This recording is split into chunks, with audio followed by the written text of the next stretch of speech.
welcome to Handing the Shame Back. This is a YouTube channel dedicated 100% to the adult male and female survivors across New Zealand and throughout the entire world. As we're speaking, we are now in 53 countries and 800 cities globally. Isn't that amazing? As with every show, some people can get triggered. So if that is you watching this today, please could you stop watching, go to the show notes below, and you'll be directed to some resource and help. I've got a great guest for you today, all the way from Croatia. Her name is Dragica. She is a poet. She writes lots of poetry. She's a survivor, clearly. She's part of our survivor family. She also speaks 5 languages. So yeah, pretty amazing person. So welcome to the show. How are you? Oh, well, thank you. I'm ready to speak. It wasn't easy to find a way to speak because here in Croatia, my voice is somehow unheard. Because whoever I talk to, there is a problem. We know it. Planetary that sibling sexual abuse is a taboo theme, so it isn't easy. I thought when I speak out one day, even though I didn't want to speak out ever, but it happened so 2.5 years ago, that everything will be so clear, easy, everyone will understand. But it's as if I'm again a child who is unheard a bit. There are people who understand, friends understand, but the global society is somehow silent and doesn't want to hear. So are you know, it's really interesting that you compare it to being a child, and in that situation, it's almost as if you were right back in the situation because nobody wants to hear it. You're unheard, and that's type of the reaction that you're getting. Are you able to share with us what actually happened, how old you were when the abuse began? You talk about sibling sexual abuse. Can you just give us a little window into what you experienced? I think that could be really helpful for our survivors watching. I was a very happy child in my childhood, but I was quite lonely because my mother and father were very busy. So my mother decided that my brother should be my caretaker. I should obey him. We lived in a little town, little but ancient and very pretty by the coast in Croatia, where we were born, both brother and I. We, for example, would go to the puppet theater, and then I would have to, he would take my hand, and I was supposed to obey my brother because he was 2 years older and kind of more responsible. But when we moved, father moved because of his job, we moved to the capital of Croatia, to Zagreb. And when I was 8 years old, also at the time, the parents were very busy. Father had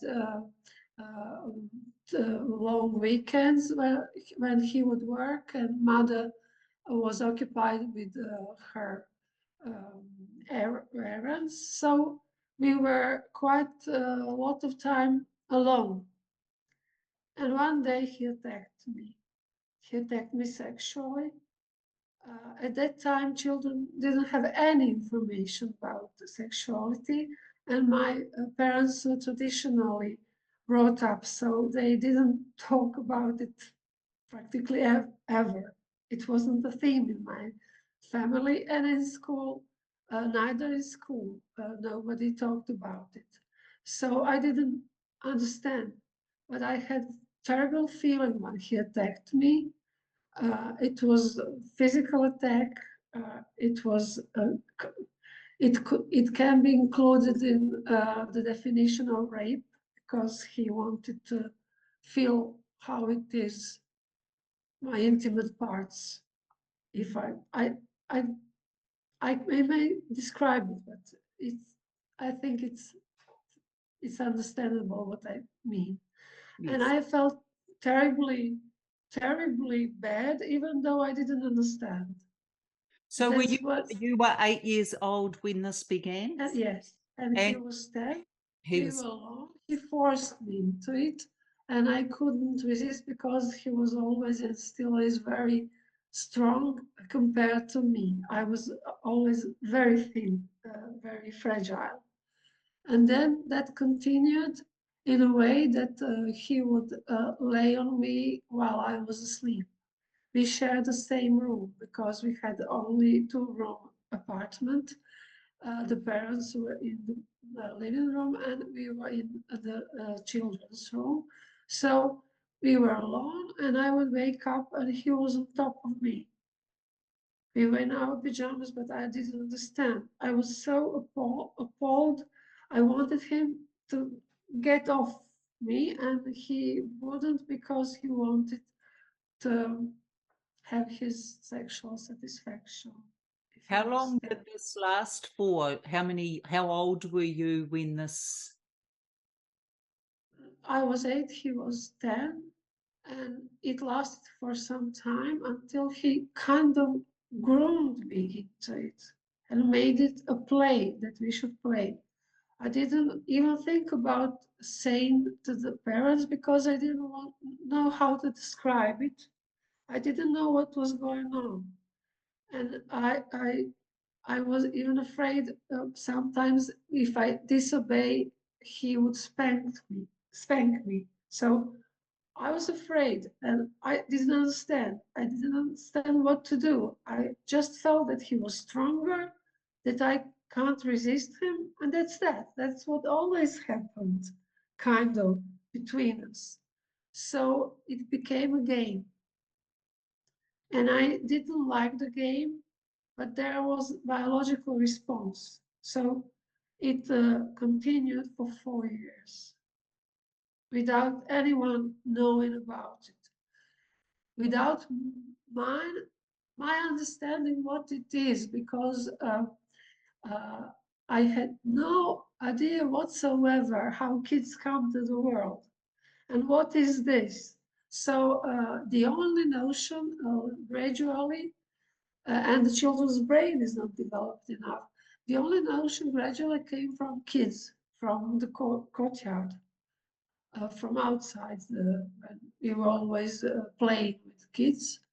And when I gradually started to understand, I felt um, it was just little by little.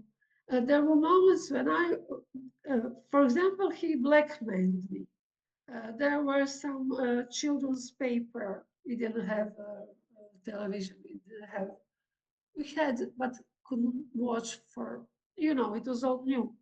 A little bit of any entertainment, so that children's newspaper was so exciting. I like to read, and he said once, "You may read it only if you lay on the carpet, and then read it that way." And then he got on top of me and masturbated on me, and I remember the feeling of disgust that was that is still impossible uh, to describe.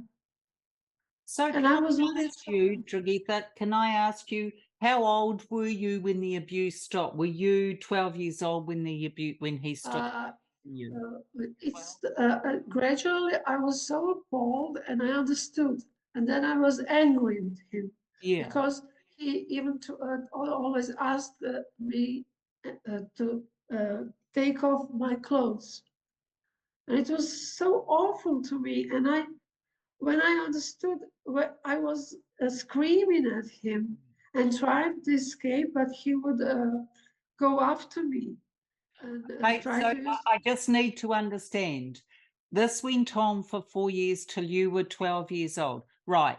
And We then what when happened one day? when it finished, when it was all over, were you able to tell anybody? Did you? It finished this way. One day it was too much, and I ran into the kitchen where mother was preparing the lunch, and so I screamed at my mother because I was running away from him, Yeah. and I screamed, "Mommy, he's raping me!" Because it wasn't technically true at the moment, but that was the only word that I could find out what to say. And she screamed back at me very rudely, "You're lying! Such a word! How can you say such a thing? You are terrible. Don't ever tell that to me again." And she threw me out of the kitchen. She said, "Go out." And he was in the parlor waiting for me and smiling and continuing to go after me, wanting to touch me, to, to what is the word? I So don't know the word. how did it end? How did it all end? I Where had to fight. I had to fight okay, physically. and then at 12 years old, that ended that. It ended, but repeated in some ways later when he would come to me and try to touch me again in a sexual way and propose to have something sexual again. And it happened when he was, for example, I remember the date. The parents were in the living room watching the TV, and I remember the date because that day there was a terrible train accident. So I remember the exact date. He was nearly 15. And I was appalled. We were in the kitchen alone when he came to me.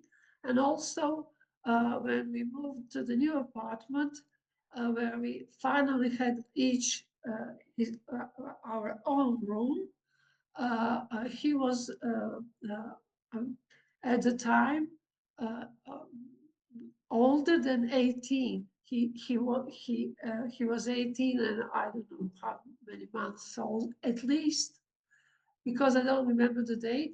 And again, he tried to touch me in a sexual way. And that was perhaps the worst thing that ever happened, because I believed he stopped it. He understood, because he was very intelligent and a good pupil. And he was beloved between children and teachers and everything. So it was perhaps the worst thing that happened, that he tried to sexually harass me when he was 18 at least, and I was 16. And was that the end of it, or did he keep trying as he got older? It was the end of it. So, But for me, I never forgot. oh, I didn't have how could you? any, any clear dissociation, because many victims had dissociation. And I believe that's what saved me in a way, paradox, because I had some remembering from time to time, but during my adolescence, it was a bit easier. I went to a very good high school. I was bullied in elementary school by teachers and by pupils, and by my brother was abused, and there were other issues, so that it all came together. The girls in my class, after it ended, found out, perhaps my brother bragged about it, so once they made a circle around me after the class and said, "There is a girl here who is," kind of as if they wanted to say, a brother's whore. And that was so terrible. I felt I was outside my body. I didn't say anything. They didn't say directly to me, but they were all watching me. So I couldn't forget.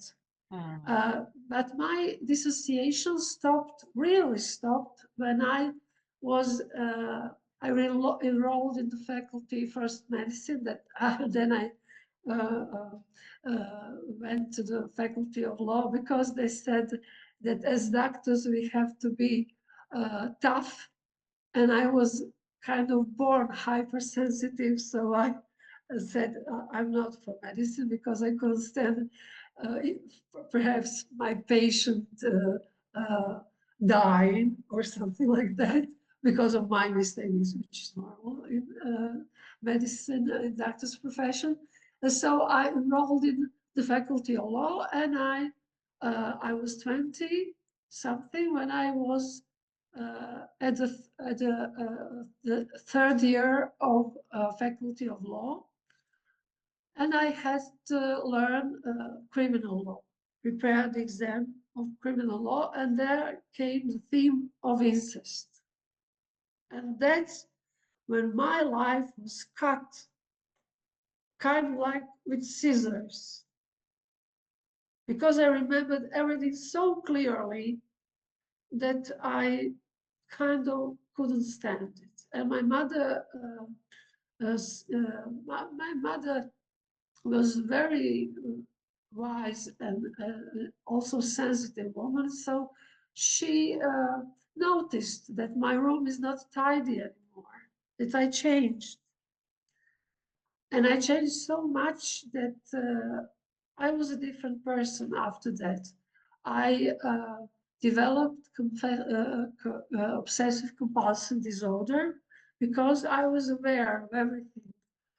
I couldn't touch what my brother touched without washing my hands several times, for example, afterwards, and things like that. And I had to be in charge of domestic work because my mother, and that's the worst part, after me being 12 and saying what I said to my mother was of ill health anyway, and she became seriously ill. And she was seriously ill all her life through. She developed ulcerative colitis, which is a very difficult disease, illness, and she suffered a lot. So I, even today, think that it's connected with what happened because my mother couldn't, and I understand it even today, couldn't bear the idea. That's why her reaction was the way it was. so She did she couldn't, ever talk to you again about this? Did she ever talk to you again about the abuse? I think she knew all the way Did she because ever talk to you about it? she didn't talk to me directly, but she would say that the neighbors feel sorry for her because she has a crazy daughter, for example. And she would say, when she would see me cleaning everything, I'm tidy anyway, but cleaning everything. And so she said, you're like crazy. She said the name of a woman from her village. She was born and raised in Bosnia. And she said, you're just like her. And she repeated that name over and over for years, for 1.5 decade, that I'm just like that woman, and she was appalled by it. But when I was something over 30, I was more mature, I just turned towards my mother and asked her, why am I like that? She said, well, she would clean the doorknobs, or she would boil the clothespins. It's not normal. And I said, why wouldn't it be normal? The whole village knew she was crazy. And why was she crazy? As she said, she lived with her brother, which meant she had sexual relationship with her brother. So my mother knew that such things happened, that happened in her village.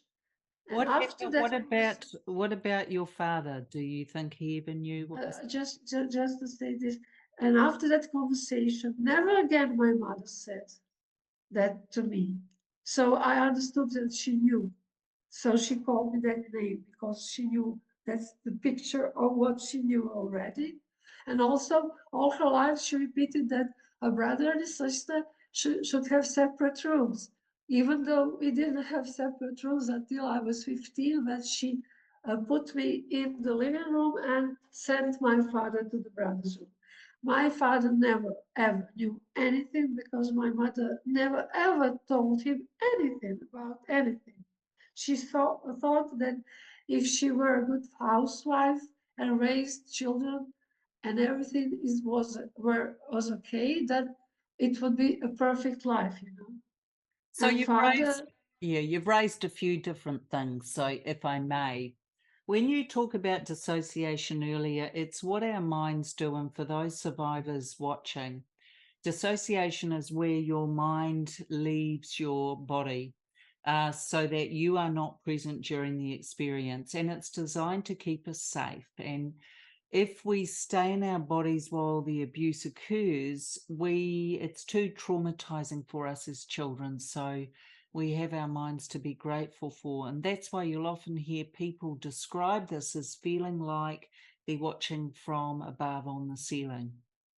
I think that's really powerful, and that served you well, Dragica. I think the other thing that you mention is that the obsessive compulsive, and what we know about that is that we can sometimes pick up the abuse from where our abuser left off, and we do that again to have some control. And when you describe being aware of everything and noticing what's going on around you, it just felt to me as though it was that hypervigilance, but it also then turned into something you could control, obsessive compulsive. So for our beautiful survivor family, you know, it's really important that we recognize some of these things exist in us as survivors as a way for us to cope and manage what our experience actually was. And, you know, for you to have this continue for, you know, those 4 years, and then incidents when, you know, he was 16 and then nearly 18, suggests it was just always present in your life, or in your experience, because you were living in the house with him and nothing had changed. He was enabled to carry on abusing because nobody tried to stop him apart from you. what he did, he noticed when I was 20 that I remembered. So he was very aggressive towards me. He had episodes of attacking me because he continued with abuse, which was even towards my mother and me, which was emotional, physical abuse, psychological abuse, verbal abuse, and it continued, but not in front of our father. Just once, he slapped me in front of my father and spit in my face because he took my book back and I had to prepare an exam, the exam. He gave it to his colleague and he was screaming at me, why should I have that book? But I had the date when I had to go and take my exam. So my father was very angry and he said, get out of the house. And he got out of the house and slept over in a fair house where he worked. But his friend was the director of the company. And my mother cried and cried. So father went to fetch him after a few days. And my brother never apologized to me or to So anyone. to this day, has he ever admitted what he did to you? Twice. He's admitted it to But you. yes, 3 times exactly.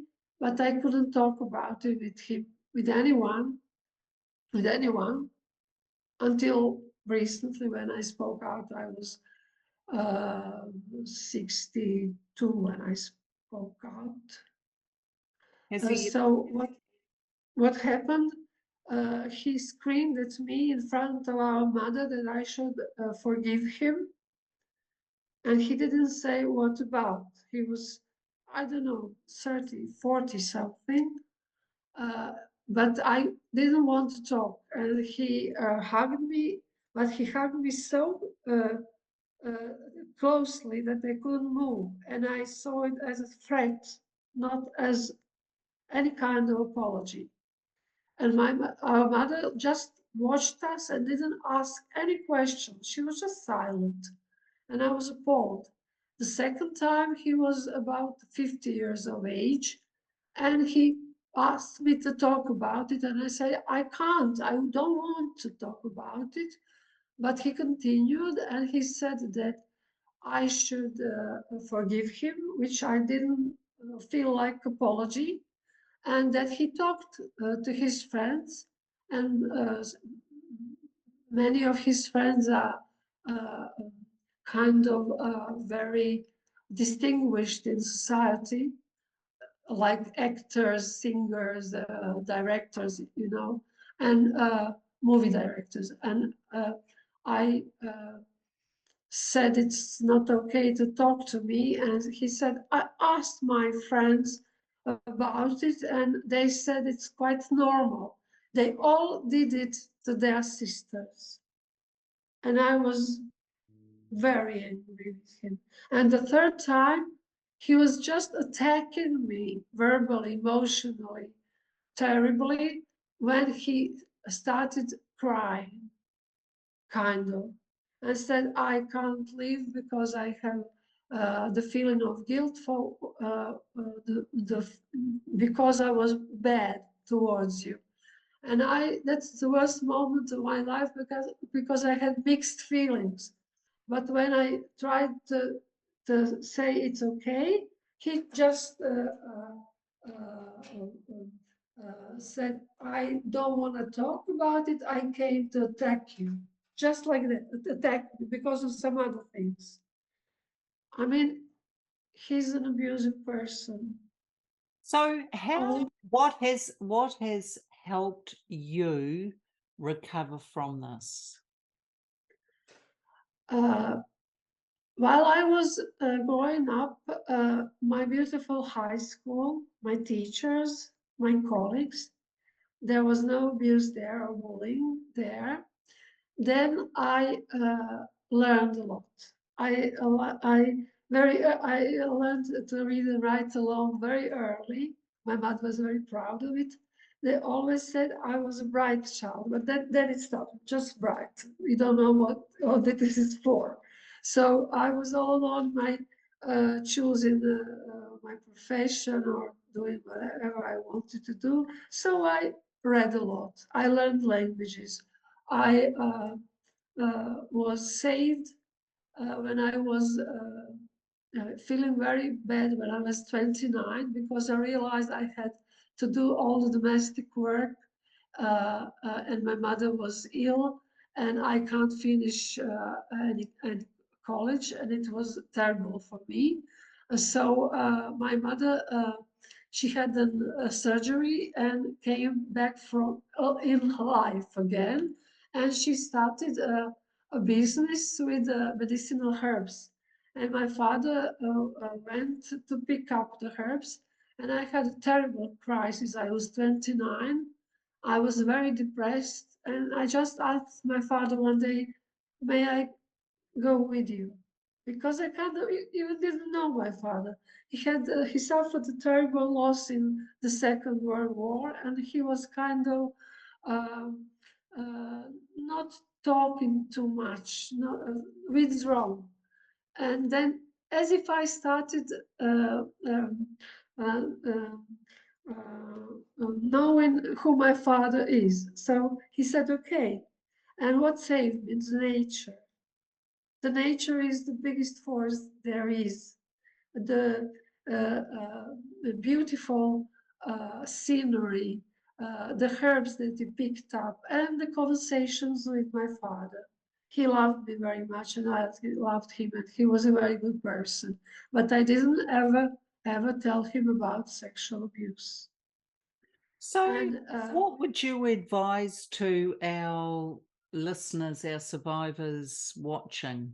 What advice would you give them if they're trying to recover from their own sexual abuse history? to be aware of what happened, to do whatever they can. I tried to leave home, but there was no possibility. It's a good thing to separate if one can from the same home with the abuser, and then to do whatever soothe the pain. For example, I wrote not to be something who can write poetry. Even today, I don't know if it's good, but I just wrote because it was for me. It helped me to put it down on paper, and for example, to draw or paint a bit, or to read books. Then, what is very important, one should have a kind of remembrance, understanding what was going on. Why am I, for example, obsessive compulsive? Because it helped very, very, very much.